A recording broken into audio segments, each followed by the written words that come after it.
Okay, this video is for building this type of swing I've designed. This is a lot more comfortable swing than the other swings I've designed. It's got a deeper seat, and it also has a curved seat. It also has a curved back. It's very similar to a lot of swings that you see out there, but what I did was I made a more quality swing, and by that I can show you right here. Most of my competitors or somebody else that builds a swing, they won't have this board here. This is a continuous board that goes all the way underneath the swing, helps support the swing. My competitors or other people, they'll take this eye bolt and they'll stick it in the side of the swing, and what that does, it puts a lot of pressure on this right here instead of distributing it across the swing, and a lot of times it'll bow the swing up. That's why I put a continuous board underneath it. Also on the back, the same thing. There's a continuous board along the back of it supporting each seat back. And then I'll show you some joinery that's not common in other people's design. All the edges are rounded. You know, everything that could possibly have a round edge and rounded the edge.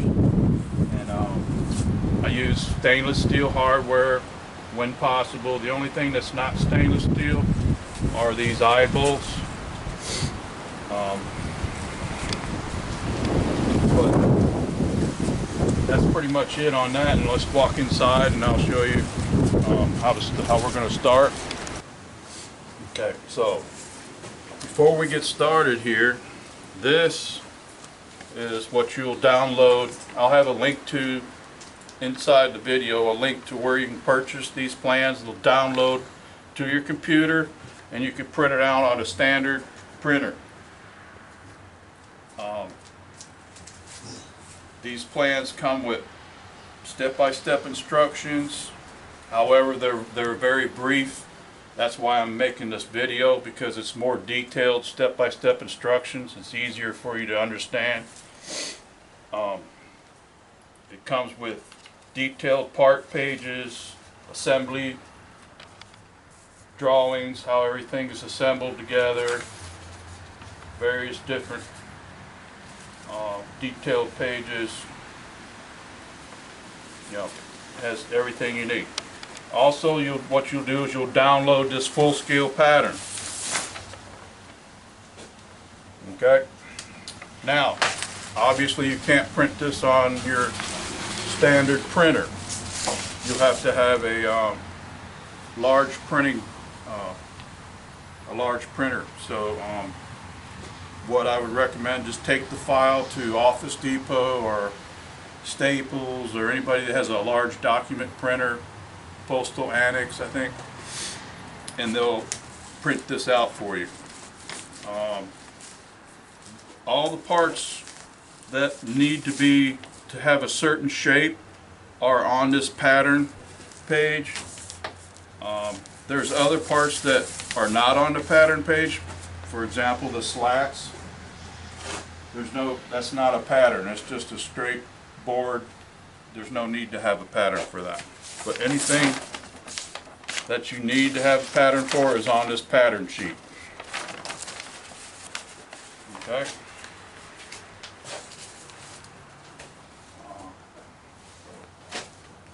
Okay, so what I got here laid out is what I wanted to show you. This is an assembled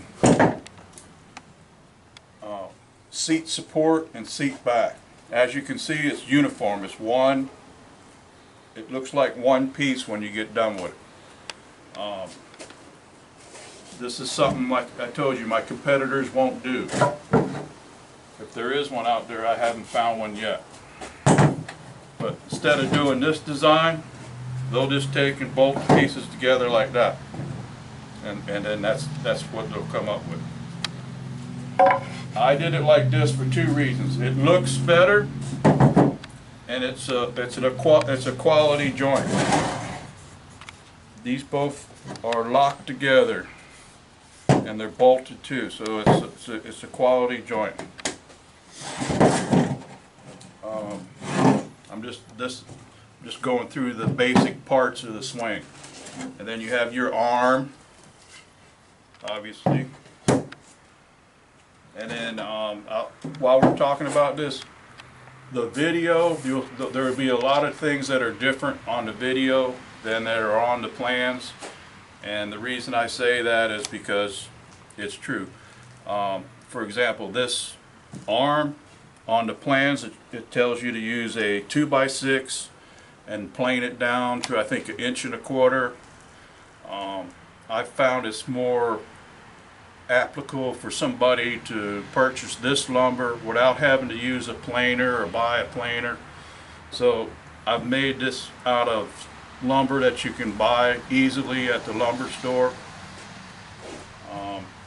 This is the arm support. It's made out of 2 pieces, and we'll be going through that and showing you how to do that. And then this is something that's going to be on the plan, on the video, not the plan. It's the drink holders. It's something I added after I designed the plan. I kept getting a lot of people asking about these drink holders, so I designed a drink holder to go onto it. Goes on there like that. But this is very easy to build, very, very inexpensive to build. The only thing that you could probably improve quality-wise on this design is by using a different kind of lumber. I use pressure-treated yellow pine. I select the pine. As you can see, there's no knot holes in it. It's all clear. There's nothing wrong with it. But white oak, cypress, those kind of species of wood, that would be a really nice product to use. I don't use it because I'm building these for the average person. The average person don't want to spend $1,000 to $1,500 for a swing. By using this material, I could sell it $300, $400, and even then it's hard to sell these things. I very rarely sell a swing, very rare. So that's why I created this channel, and that's why I'm making these plans for other people to build them. So this is just some stuff. These are the boards I showed you. One goes underneath the swing, one goes behind it. Very simple. These will not be a pattern, or all they are 2x4s. And so once we get what I'll do is I'll take these out of the way, and then I'll start showing you how the first thing I do. First thing I do is I make the seat supports and the seat back. And depending on how wide your swing is, will depend on how many seat supports you need. Okay, here's my patterns. How did I make these? With the full scale pattern. Once I got, and I'll tell you, if you're going to make more than one swing, get some 1/4 inch plywood, some scrap plywood, 1/2 inch, whatever, and make you some wooden patterns. You could use the paper patterns, that's what they're designed for, but that would be fine for like one swing. If you're going to make 2 or more, make you some wood patterns. You can hang them up on your shop, and you could reuse them thousands of times.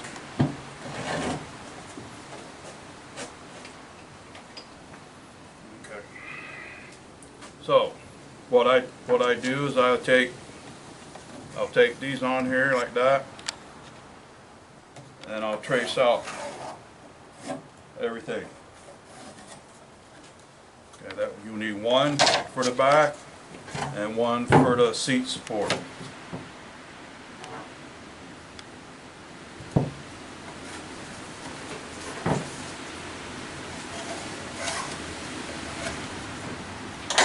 Okay.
Okay, and once you have your cuts that you need on the front and the back and the top and the bottom, there's one more cut I have to make here.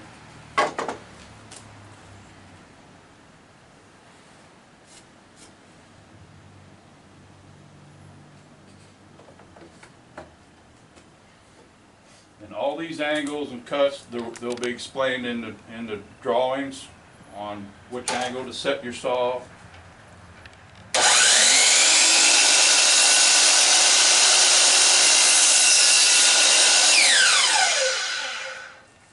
Okay, this is too severe of an angle right here, so what we're going to do is we're going to cut it with our bandsaw.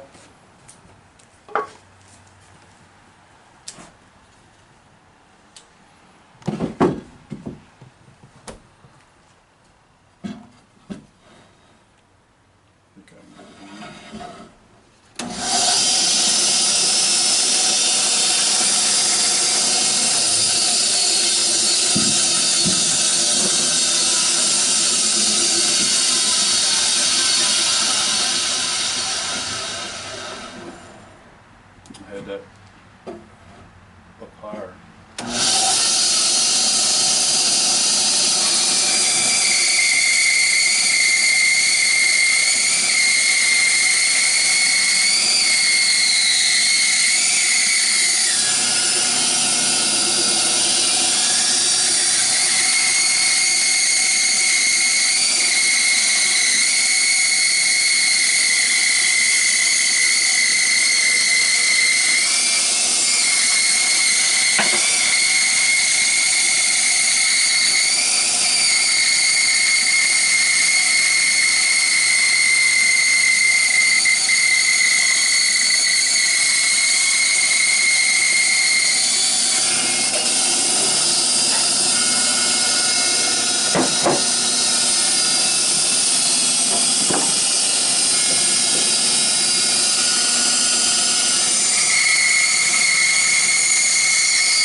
Okay, there you have it.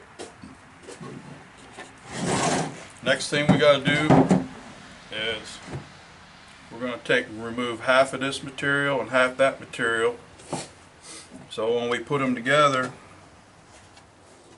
they'll be as one, just like the piece I showed you. And how I do that, I try to keep it simple as possible. I'll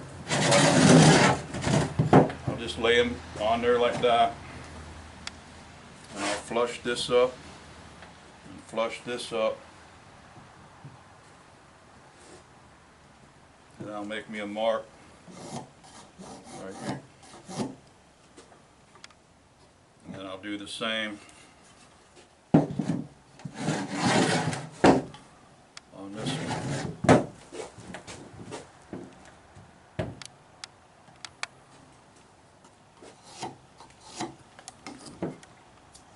Now,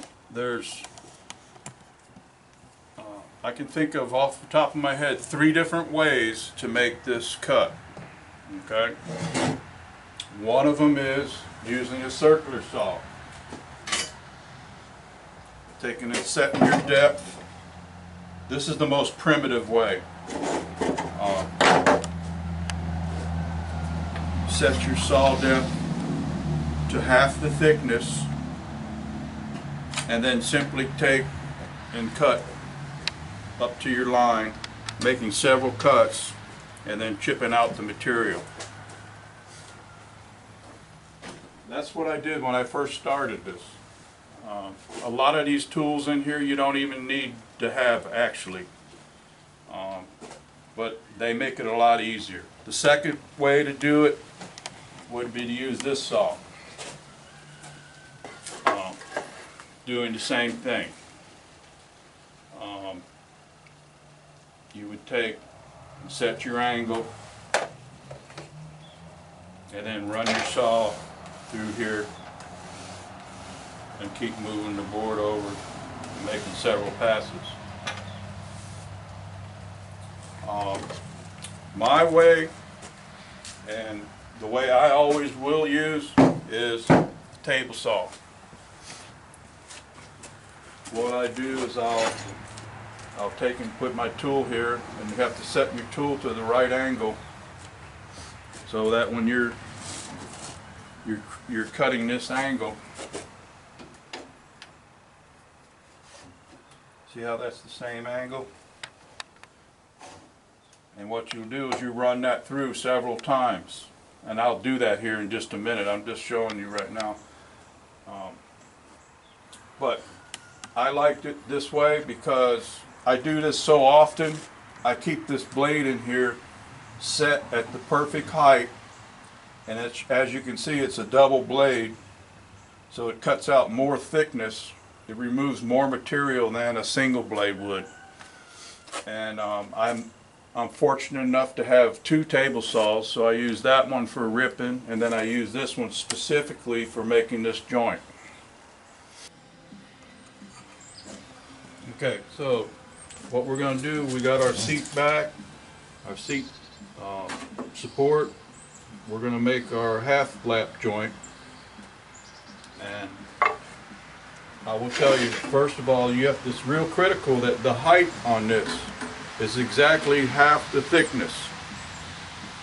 What you might want to do, I know I've already checked this, but you can take a scrap piece of lumber and run it through until you get the height and adjust it up and down as you need to get this where when you put these 2 together, it'll be the same thickness.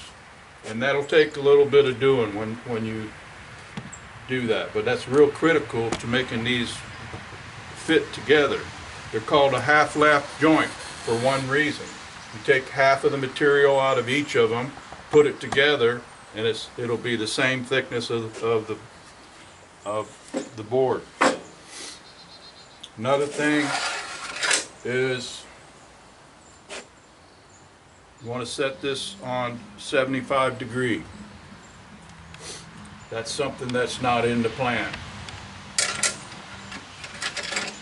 Okay. And then what I do is run it through here several times, and then you'll see I'll bust it out and clean it up on the table there.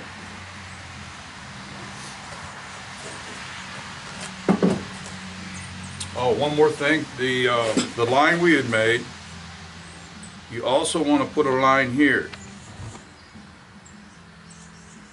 because when you lay this down you can't see your line. So you put that line on there. That way when you turn it on, you could position this to where the blade cuts right into that line.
I'll just say while we're doing this, as you can see, there's no safety features put on here. That's so you can see what's going on. I don't recommend doing this without your safety equipment. There's other ways to do it. Like I told you, there's other ways to do it. They are a little bit more safer than this application.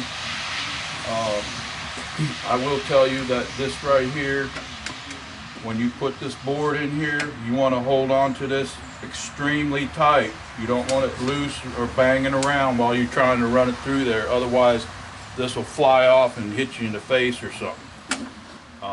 But that goes with the territory. If you're working with this kind of stuff, safety first. So, I mean, wear your safety glasses. I mean, I should be wearing a mask for the sawdust and everything, but for instructional purposes, that's why I'm not doing this, and I want you to know that. So, all right, so we've got this, and here we have our setup for removing this material. As you can see, I removed more material here than I did here. Why did I do that? Just to show you that I can. You could actually go back and forth there 100 times and remove every bit of it, if that's what you want to do. I choose not to do that. So what I've done, I put a board here for a stop board, and I've got these tools that we're going to use. Don't need that one. This is called a rasp. It's for removing and filing wood. It's for filing wood down. This is a 2-inch chisel and a hammer. First thing I do is I use the hammer. I'll butt this to our stop board, and then I'll knock these pieces out.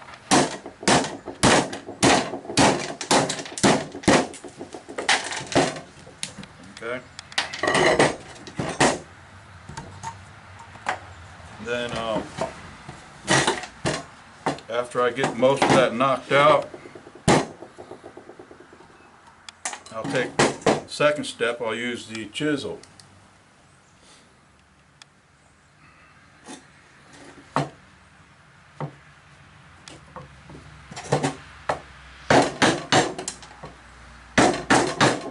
Notice I'm using the hammer sideways instead of like this, because my eyes are focused on here. They're not focused hitting the hammer here. So by doing it sideways like that, it's not going to slip off. It's going to hit that. By doing it this way, you could possibly slip off, hit your hand, and damage your hand.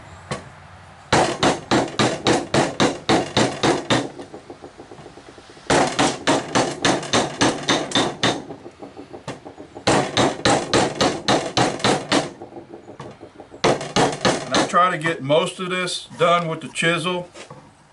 I mean, you can look at the saw marks in there and see how much material's got to be taken out. Okay. Then once I get it down like that,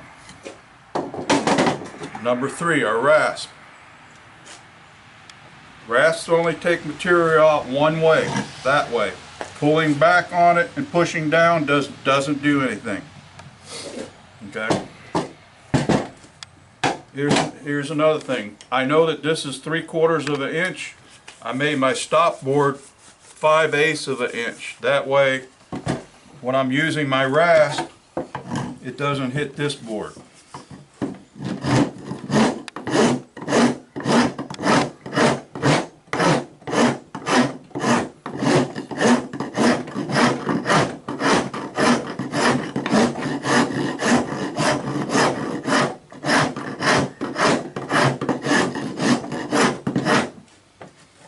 Okay, and then you just repeat. Like I said, you could take that saw and remove every bit of this and not have to do this. To me, it doesn't take that much time to do this, so see that right there? That means I need to sharpen those blades. Starting to burn the wood.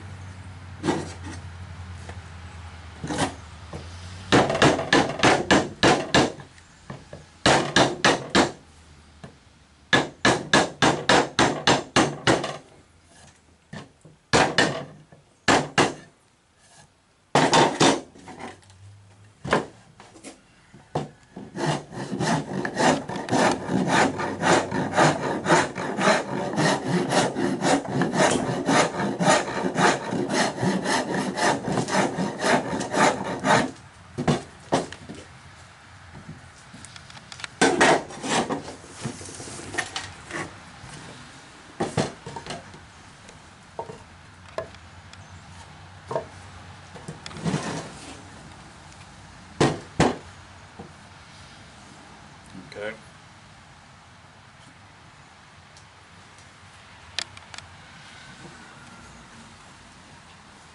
that's good there. You can see here, see how this sticks out a little bit? This piece needs to go that way, so that means I need to cut this pencil line in to where they'll be flush there.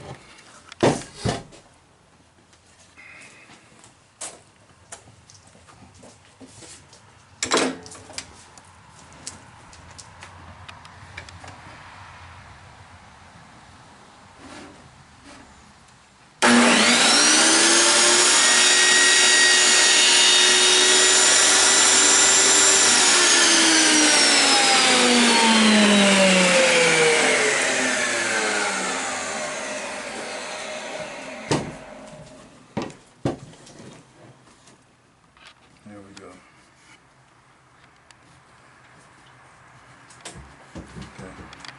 Okay. I still feel a little bit more, so I'm going to do just a little bit more. And that's what you do. You just, you know, nobody's perfect. You can't, you know. It's very seldom that I do this and both pieces fit together perfectly. You just have to work with it. Take your time with it.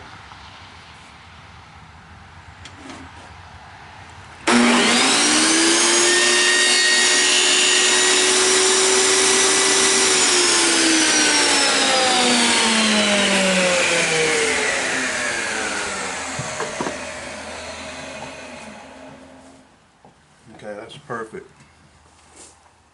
See there? That's what you want. Just like that. Okay, next what we're going to do is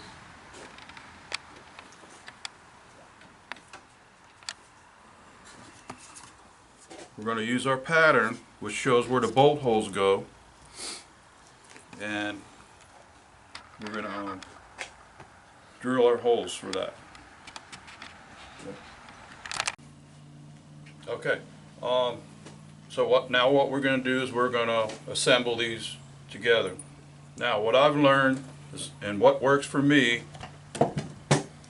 eventually we're going to be putting 2 bolts in here. But what works for me the best is to initially glue it, and that's another thing, you know.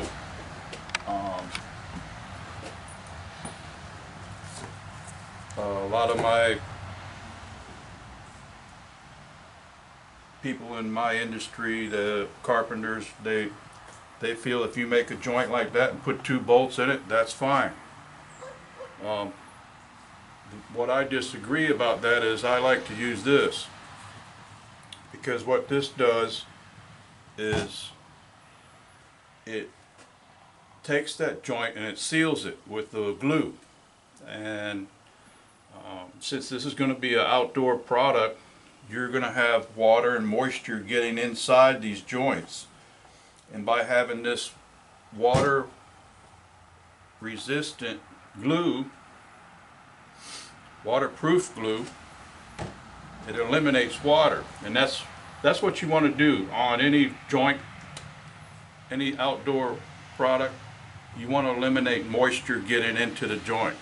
So by that being said, what I do is I put it together, and instead of putting these bolts in initially,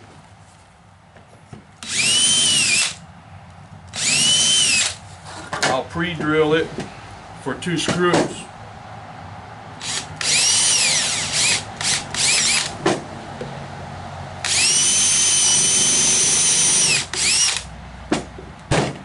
And then I'll glue it and screw it.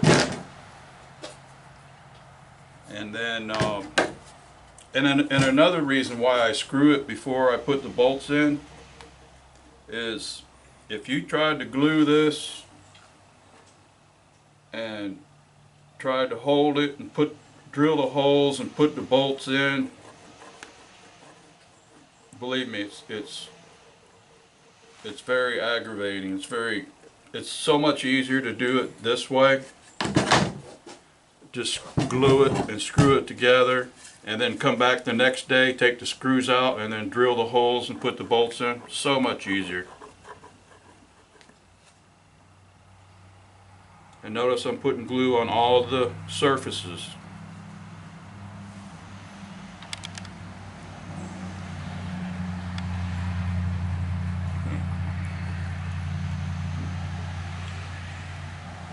I like this glue, it's pretty good stuff.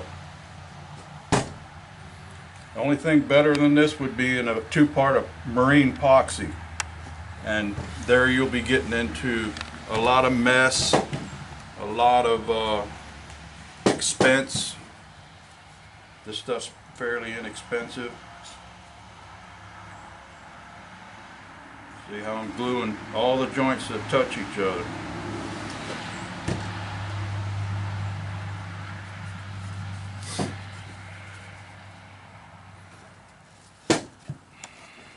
I'll do there.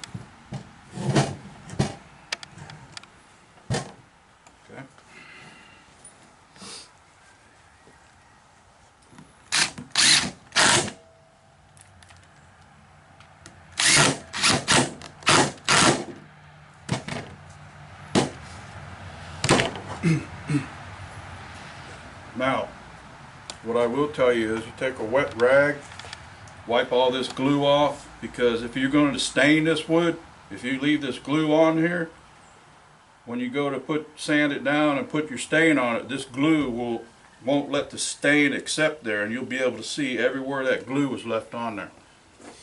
Okay, now we're going to take and remove our temporary screws and put our bolts in.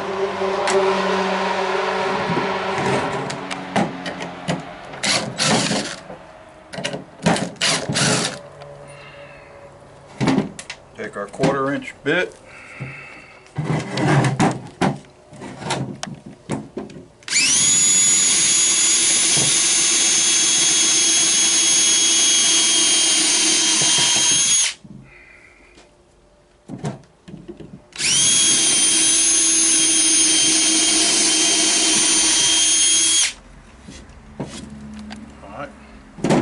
Take our stainless steel bolts and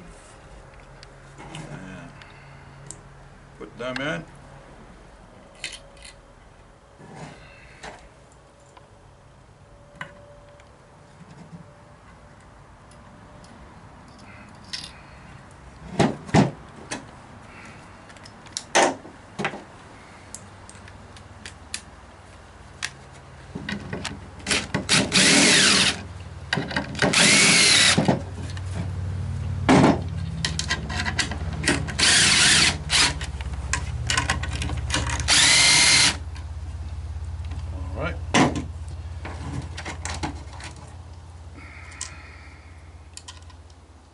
Stainless steel washers and stainless steel stop nuts.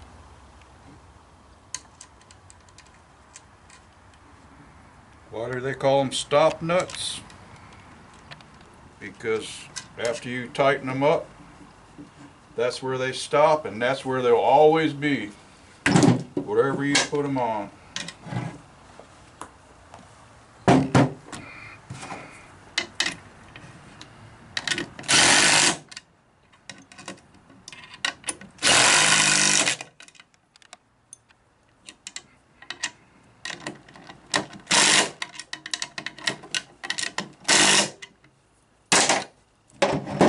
As you can see, there's plastic that grabs, there's a nylon piece in there, and that nylon grabs the threads, and that's why they call them stop nuts. It's wherever it stops, that's where it stays.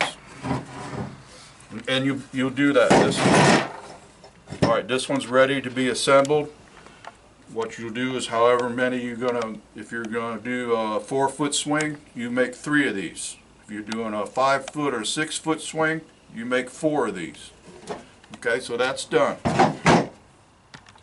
Okay, so now we're going to make our arm supports.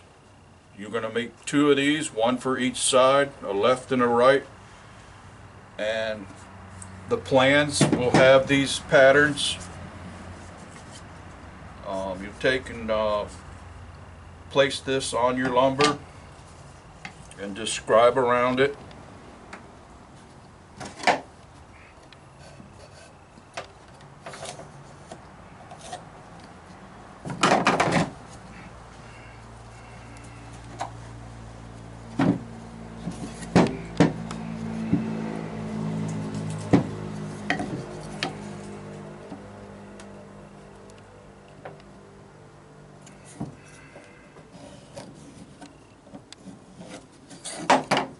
Decide to go like that.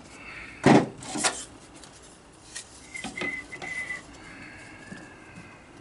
like this.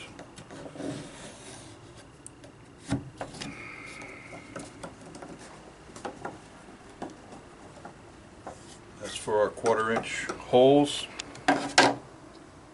Alright, and then also we're going to make our arm. We're going to make 2 arms. But for the instructional purposes only, we're going to make 1.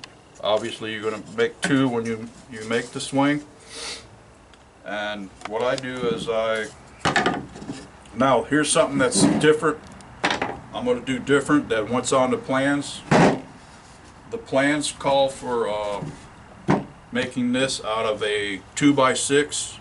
This is actually a 1x6. It's 1-inch decking board. You can use either one. In the plans you have to plane down the 2x6 to 1.125", I believe. This is already 1 inch. There's no planing involved. It eliminates the use of a planer, and you still can use it as a product for the swing.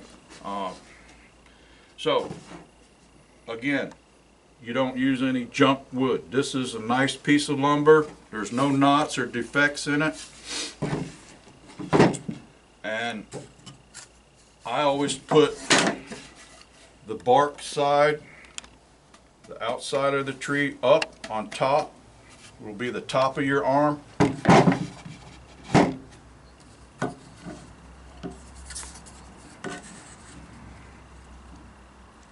Okay. Just lay your pattern on here and just trace around it.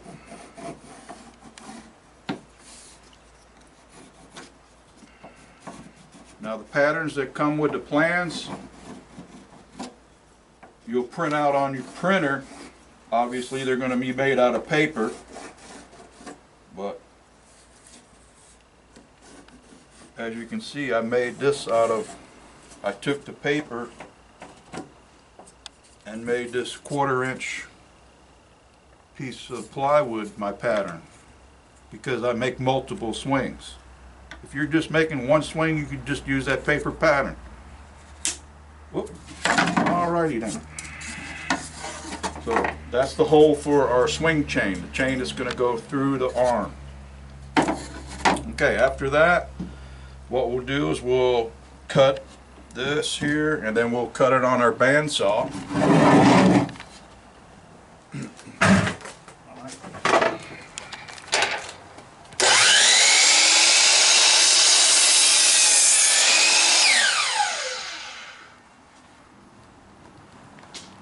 Alrighty.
Alright, we are done with our patterns.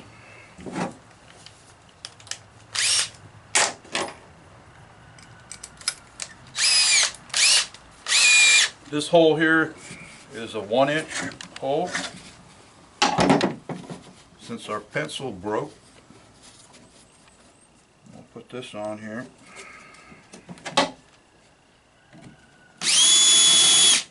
Start a hole there.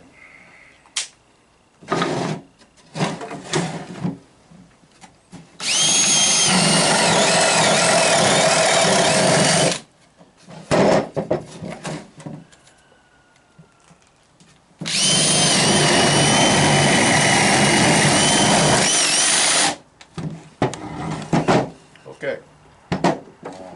Now, as you can see, I cut these pieces with this bandsaw. Do you need a bandsaw? No. You could cut this with a jigsaw.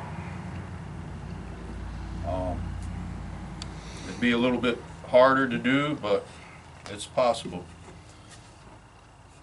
Okay.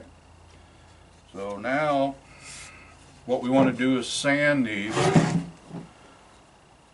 a little bit. That's where this comes into play.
Okay, now we got our pieces cut out, and I just wanted to show you this one. It's done already.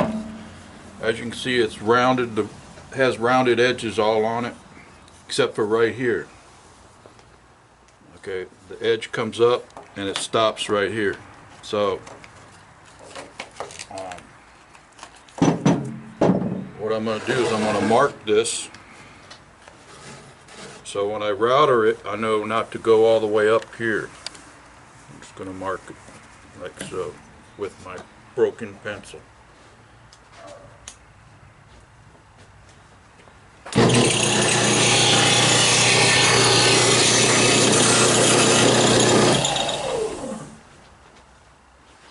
Okay.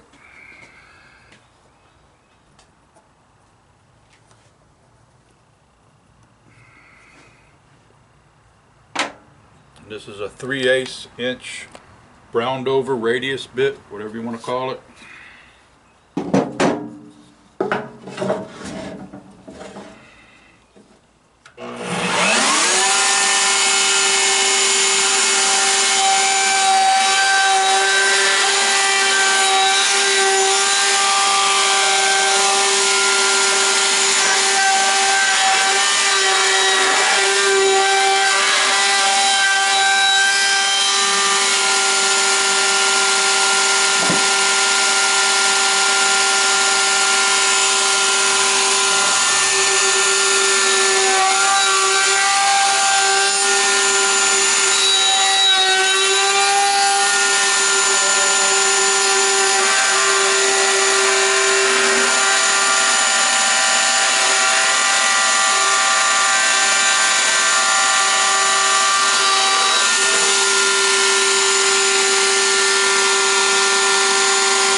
Okay, as you can see, I rounded both sides of the hole, everything but where it's going to butt the swing. Where the arm butts to the back, you want that flat.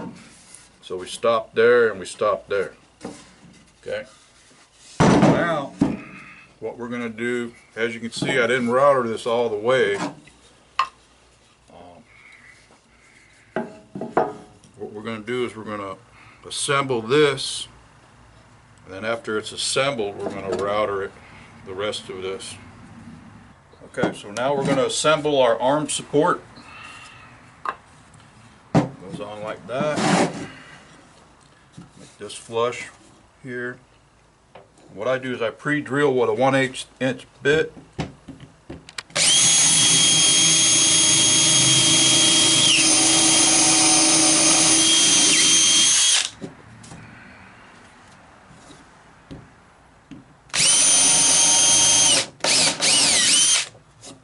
Kind of pre-drill it.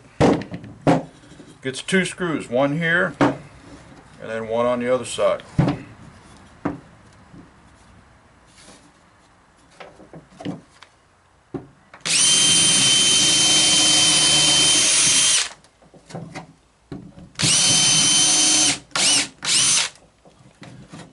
Okay. Now this is called a number 10 countersink. We're going to put that in here. And that's about 3/8 of an inch deep. Just enough to accept the wood plug.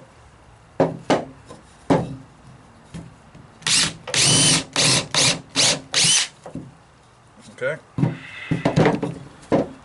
Alright, so now it's ready for assembly.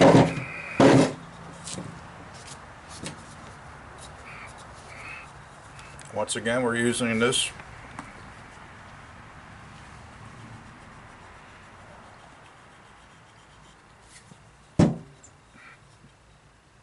that on there like that.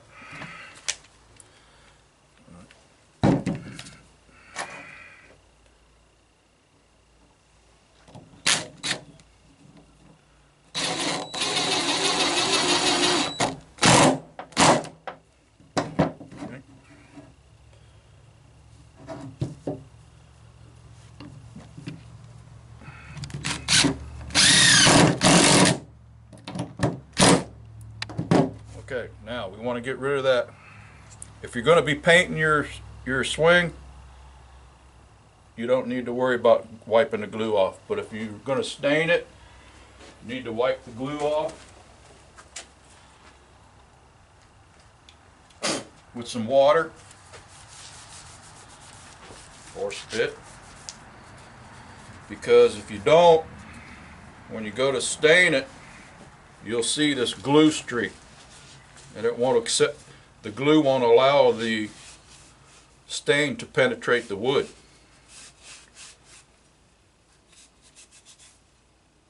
Okay. Make sure you get all that off. Alright. Now what we got to do is we're going to drill for our pre-drill for our bolt holes with a 1/4 inch bit. We've already marked them with our pattern.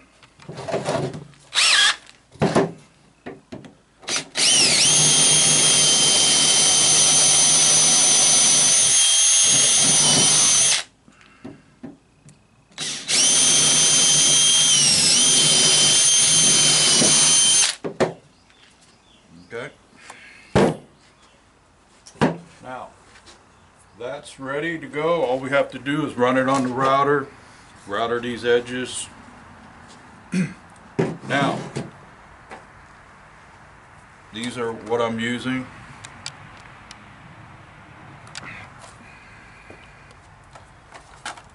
It doesn't say on here, but this is what's called a fluted dowel pin.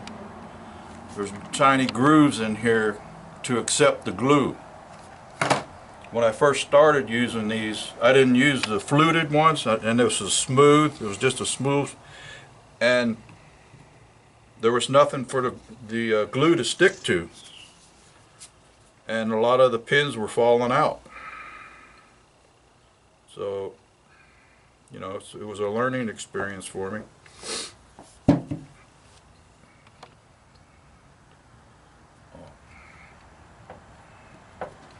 That's it.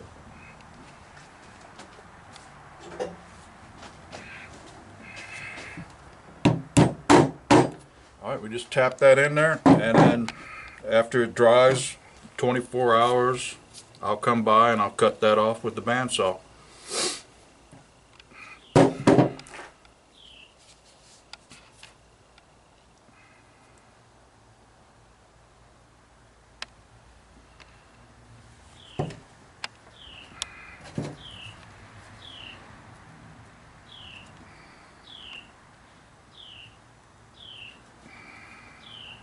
And I'll sand that glue down too. But we'll just set that aside, and that'll be, once we cut it, it'll look like this. We'll cut that off and we'll sand it. And that's what this is the finished product. This will turn into this. Okay, so we've set that aside. We've got our arm supports. We got our arm made. We got our seat back and seats made. Next item is these slats. As you can see, these are some really nice pieces of wood. There's no defects in it. You don't want any defects in this. This is made out of 1x material. It's actually 3/4 of an inch thick. You can make these out of 1x4s, 1x6s, 1x8s. This is treated yellow pine. Okay. As you can see, I've already made these. I'm not even going to show you how to make these. These are so simple. I mean, there's no patterns in the plans for this either. You simply cut it to width on the table saw, and then you round all the edges on one side. Okay. You'll have 21 slats for each swing.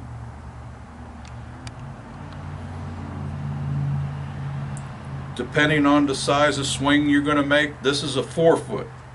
Okay, so your slats are 48 inches long.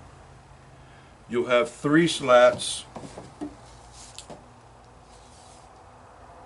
that are 2 inches shorter. And I'll be showing you when we assemble the swing, I'll show you where these 3 slats that are cut shorter, where they go. They go in between the 2 arm supports, but we'll get to that later. And as you can see, it's simple. You just cut the slats to the width and then round them on one side and on the ends, and that's it. I'll tell you something that's really important. Don't assemble this. When you buy this treated wood, most likely it's going to be wet. That means it has moisture in it. I let this stuff dry as long as possible. I don't want anyone to take wood right off the shelf and try to build something with it, because when the wood dries out, it's going to crack, split, and warp and everything else. Let your material dry out really good, then assemble it.